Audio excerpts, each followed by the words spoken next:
자, 이제는 스가랴서 11장으로 넘어갑니다. 스가랴서 전체를 계속 머리에 염두에 두세요. 생각해 보세요. 스가랴서는 말세에 대한 예언입니다. 마지막 때 메시아가 오실 것이고 그것도 초림하시고 또 재림할 것이다. 그 중간에 이스라엘에게 일어날 일들은 이런 것이다. 그때 성전도 세워질 것이다. 이런 일들이 지금 스가랴서 전체를 통해서 계속 예언되고 있습니다. 자, 그래서 어제 10장에서는 메시아의 초림과 재림의 중간에 이스라엘에게 일어날 일이 무엇인가 하는 것을 예언했습니다. 오늘 11장은 뭐에 대한 이야기일까요? 한마디로 말하면 메시아의 초림에 대한 이야기입니다. 메시아가 초림하실 때 이스라엘의 영적 상황은 어떠했는가 하는 것을 말하고 있는 것이 11장입니다.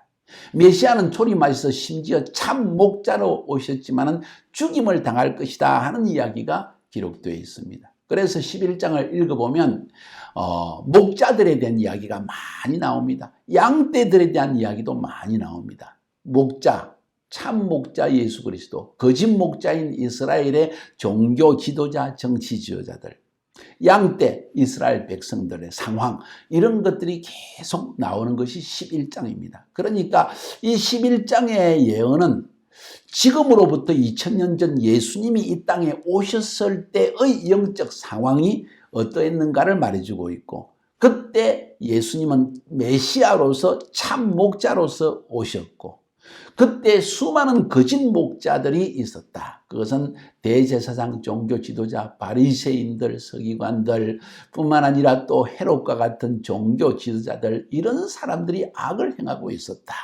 백성들을 갈취하고 죽이고 빼앗고 그러면서 하나님이 나를 부하게 하였다 하는 이런 악한 세대였다 하는 이야기를 지금 말하고 있는 것입니다. 그러니까 스가랴는 예수님이 탄생하기 500년 전에 이 예언을 메시아가 오실 때, 참 목자로 오실 때 이런 상태의 이스라엘이 있었다 하는 것을 지금 미리 예언하고 있는 것입니다. 너무 중요한 예언입니다. 이 예언은 성취되어진 것입니다. 언제? 지금으로부터 2000년 전에. 지금 2020년이거든요. 자, 한번 11장에 들어가 볼까요? 1절부터 3절까지에는 좀 특별한 이야기가 나옵니다. 레바논에 큰 화재가 나고 요단 강편이 완전히 황폐화되어진 이야기가 나옵니다. 그들의 영화로운 것이 다 쓰러졌다. 요단의 자랑이 쓰러졌다. 이 말은 지금 원수가 또 침공을 했다는 것입니다. 바벨론 왕 느부갓네살에 의해서 예루살렘이 완전히 무너졌고 요단강 주변이 완전히 황폐화되어졌지 않습니까? 그런데 또 한 번 이런 일이 일어난다 하는 이야기를 하나님이 예언하고 있는 것입니다. 실제로 이 일이 언제 일어났습니까? 로마 군대가 이스라엘을 점령할 때 이런 일이 일어난 것입니다. 그리고 4절 이후로 그러면 이런 일들이 어떻게 일어났는가 하는 것은 4절 이후에서 17절까지 해서 말하고 있습니다. 이런 일들이 어떻게 일어났습니까? 한마디로 말해서 이스라엘이 어두움 가운데 있기 때문에 이 이스라엘의 거짓 목자들, 나쁜 목자들, 종교 지도자들과 정치 지도자들이 하나님의 백성 양떼들을 괴롭히고 빼앗고 죽이고 팔아먹고 하는 일을 하고 있다는 것입니다. 이 죄악을 하나님이 또 심판하기 위해서 바벨론 이후에 두 번째로 로마에 의해서 이스라엘 땅이 침공을 당하는 모습을 지금 보여주고 있는 것이 1절부터 3절까지입니다. 그래서 4절부터 17절까지는 이런 침공을 당한 이유가 무엇인가? 그걸 설명하고 있는 겁니다. 그런데 4절부터 17절까지를 보면 이건 하나님께서 스가랴에게 하신 두 번 예언하신 말씀을 우리에게 들려주는 거예요. 첫 번째는 4절입니다. 여호와 나의 하나님이 이르시되 너는 잡혀 죽을 양떼를 먹이라. 15절에는 여호와께서 내게 이르시되 너는 또 어리석은 목자의 기구들을 빼앗을지니라. 자, 이 두 번 말씀을 통해서 하나님은 스가랴에게 이렇게 말씀하십니다. 스가랴야, 좀 미안하지만 네가 참 목자의 역할을 좀 해라. 너가 참 목자인 것처럼 좀 한번 행동을 해봐라. 이건 예언적인 행동이다. 왜 그런 이야기를 하실까요? 바로 앞으로 스가랴 시대부터 500년이 지나고 난 다음에 이스라엘 백성의 상황이 어떠하며 참 목자가 없이 방황하는 이 이스라엘 백성에게 참 목자를 보냈을 때 어떤 일이 일어나는가 하는 것을 하나님이 미리 보여주는 것이 바로 이 두 번의 예언입니다. 4절, 15절. 자, 4절부터 14절까지를 보면 이런 이야기가 나옵니다. 하나님이 너는 잡혀 죽을 양떼를 먹이라. 왜 잡혀 죽을 양떼입니까? 어차피 이러나 저러나 양떼들은 계속 고난당하고 하나님의 심판을 받게 되기 때문에 죽게 된 양떼라는 거예요. 곧 죽을 것이다. 이들. 내가 아무리 참 목자를 보내도 거짓 목자들 때문에 양떼들은 또 죽임을 당한다. 참 목자같이 죽임을 당한다. 그런 이야기가 4절부터 14절까지 흐르고 있는 것입니다. 이 참 목자가 누구입니까? 스가랴가 이 참 목자의 역할을 합니다. 그 참 목자가 누구입니까? 바로 메시아입니다. 메시아의 초림입니다. 예수 그리스도가 2000년 전에 이 땅에 오셨을 때 이스라엘의 영적 상황이 이랬다는 것입니다. 5절은 무슨 이야기를 하고 있습니까? 사들인 자들은 그들을 잡아도 죄가 없다 하고 판자들은 말하기를 내가 부요하게 되었은즉 여호와께 찬송하리라 하고 그들의 목자들은 그들을 불쌍히 여기지 아니한도다. 다시 말해서 그때 이스라엘 상황은 목자들, 어떤 목자들? 종교 지도자들, 정치 지도자들이 양떼들을 불쌍히 여기지 않는 그런 상황 속에 이스라엘은 있었다. 바로 그때 예수님이 이 땅에 오신 거 아니겠습니까?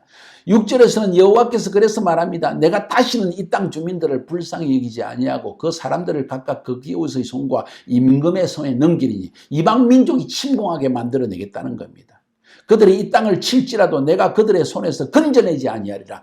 이방 민족이 와서 이스라엘을 완전히 쳐서 공격하고 황폐화시키도 내가 이스라엘을 건지지 않겠다. 이런 이야기를 지금 무서운 예언의 말씀을 하십니다. 7절에서 말씀하시는 내가 잡혀 죽을 양떼를 먹이니 스가랴가 이야기합니다. 내가 참 목자의 역할을 하기 위해서 잡혀 죽을 양떼를 먹이고 있다는 거예요. 참으로 가련한 양들이라. 지금 참 목자의 역할을 하는 스가랴가 보니까 양떼들이 너무 불쌍하다는 것입니다. 하나님께서 말씀하시기를 막대기 2개를 잡아라 해서 이 내가 막대기 2를 취하여 하나는 은총이라 하고 하나는 연합이라고 양떼를 먹입니다. 2개의 목자의 지팡이를 가지고 지팡이 2개를 가지고 양떼들을 먹입니다. 하나는 은총이요 하나는 연합입니다. 그래도 이 지팡이를 의지하여 양떼를 먹입니다. 이 스가랴 참 목자의 역할을 하는 스가랴 그가 지닌 2 지팡이 뭘 의미합니까? 하나님께서 이 참 목자를 통해서 은혜를 가지고 또 남유다와 북이스라엘 이스라엘의 12지파를 하나 되게 하기 위한 목적을 가지고 양떼들을 먹이고 있다는 거예요. 그런데 도저히 되지를 않습니다. 거짓 목자들이 방해를 합니다. 백성들도 말을 듣지 않습니다. 그런 이스라엘의 상황이었다는 겁니다. 언제? 예수님이 이 땅에 오실 때. 8절에 보니까 한 달 동안에 내가 그 세 목자를 제거하였으니 이는 내 마음에 그들을 싫어하였고 그들의 마음으로 나를 미워하였음이라. 내가 이르되 내가 너희를 먹이지 아니하리라. 죽는 자는 죽는 대로 망하는 자는 망하는 대로 나머지는 서로 살을 먹는 대로 두리라. 이렇게 말씀하십니다. 뭔 이야기일까요?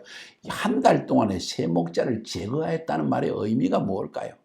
하나님이 그 마음에 이 세 목자를 싫어했다는 말의 의미가 뭘까요? 자, 목자 셋은 이스라엘 백성에게 기름 부음 받은 하나님의 사역자를 의미할 수 있습니다.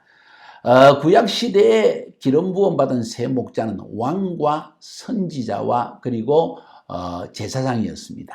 왕도 제사장도 선지자도 하나님이 싫어서 버렸다는 이야기 그렇게 될 수 있습니다. 그리고 참 목자 한 명 스가랴를 예언적으로 상징적으로 세우셨습니다.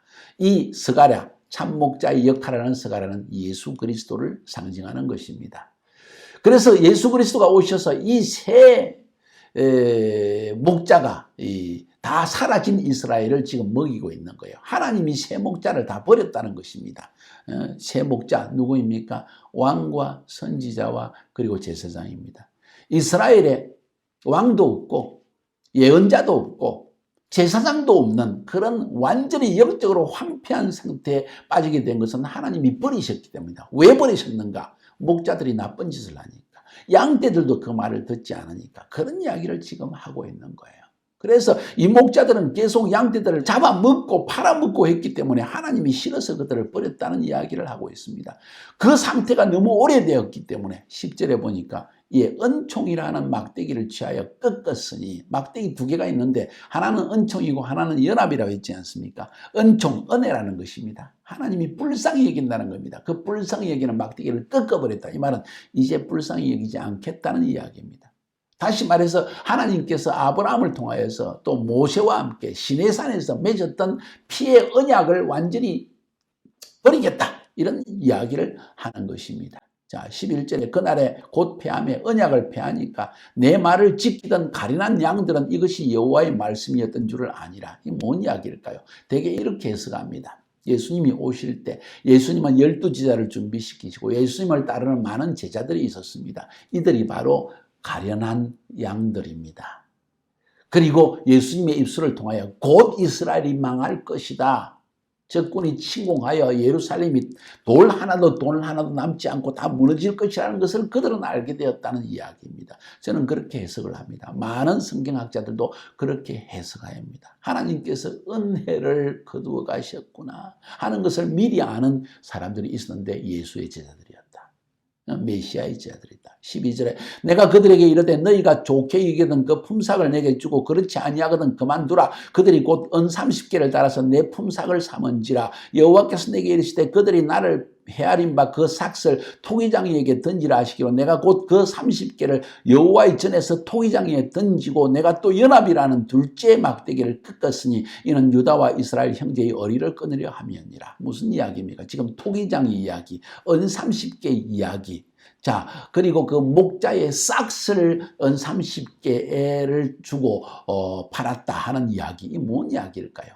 바로 예수님께서 은 30냥의 자기의 몸값입니다. 예수님의 몸값, 예수님의 품삯입니다.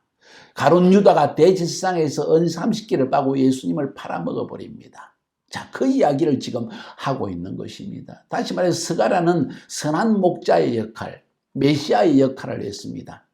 그런데 이 양떼들이 말을 듣지 않고, 그래서 이 스가랴가 제안을 합니다. 나에게 품삯을 달라. 그러면 내가 내 하는 일에 대해서 품삯을 주면 내가 이 양떼들을 전부 넘겨주마. 이렇게 이야기를 합니다. 은 30개를 집어 던져줍니다. 토기장이에게 던졌다 했습니다. 여호와의 전에 던졌는데 여호와의 전에서 이건 거룩한 돈이 아니기 때문에, 사람을 죽인 돈이기 때문에 품삯의 돈을 여기에 두는 것이 합당치 않다 하면서 토기장이에게 던지라고 했습니다. 밭에 던지라고 했습니다. 성경의 예언이 그대로 이루어졌습니다. 예수님이 은신 30냥의 팔림을 받게 되고, 이 가룟 유다는 은 30냥을 바꾸는 양심의 가책을 받아서 스스로 목매달아 죽고 말았습니다. 이 돈을 토기장이에 밭에 던졌다고 했습니다. 성경 예언은 그대로 성취되었습니다. 그러니까 12절부터 14절까지의 말씀은 예수님이 이 땅에 오셔서 자기의 몸값을 양떼들을 위해서 대신 지불하고, 그리고 그분이 십자가에 죽으신 사건,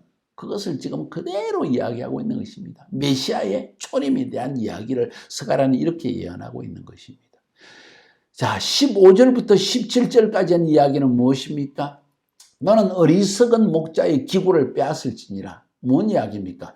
하나님께서 또 목자 역할을 해라. 이번에는 나쁜 목자의 역할을 해라. 그래서 이 어리석은 목자, 양떼들을 죽이고 빼앗는 나쁜 목자의 역할을 하기 위해서 그 목자의 기구, 다시 말해서 지팡이와 옷과 다 빼앗아라. 그리고 목자 역할을 해라. 보라, 내가 한 목자를 이 땅에 일으킬 것이다. 이 한 목자는 선한 목자가 아니고 메시아가 아니고 악한 목자입니다.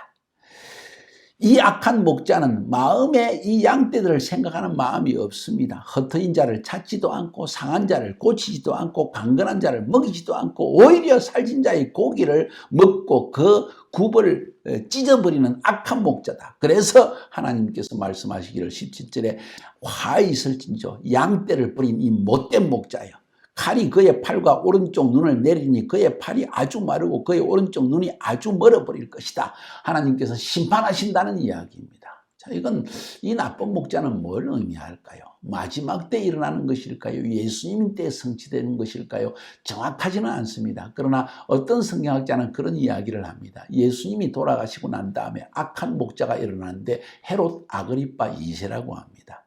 그가 역시 백성들을 괴롭혔기 때문에 결국 로마의 장군 디도가 70년, AD 70년에 와서 결국 이스라엘을 침공하고 예루살렘을 무너뜨리고 성전도 돌 하나 남지 않게 다 무너뜨리고 결국은 이 왕도, 아그리파 왕도 죽여버리고 100만 명 이상을 죽이고 포로로 잡혀가는 이런 비참한 일이 일어났다는 것을 역사는 우리에게 말해주고 있습니다. 다시 말해서 스가랴서 11장의 예언은, 스가랴의 예언은 성취되어졌다는 것입니다.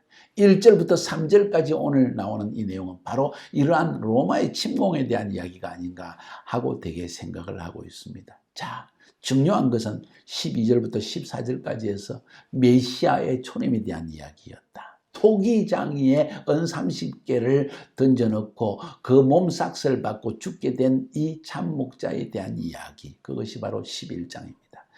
2500년 전에 지금으로부터 혹은 예수님이 태어나기 500년 전에 하나님은 스가랴 선지자를 통해서 메시아가 초림할 것인데 그는 이렇게 참목자였지만 죽게 된 양떼들을 돌보게 되는 비참한 메시아로 와서 십자가에 죽게 되지만 실제로는 양떼들을 위해서 대신 피를 흘린 것이다 하는 이야기를 11장에 하고 있는 것입니다.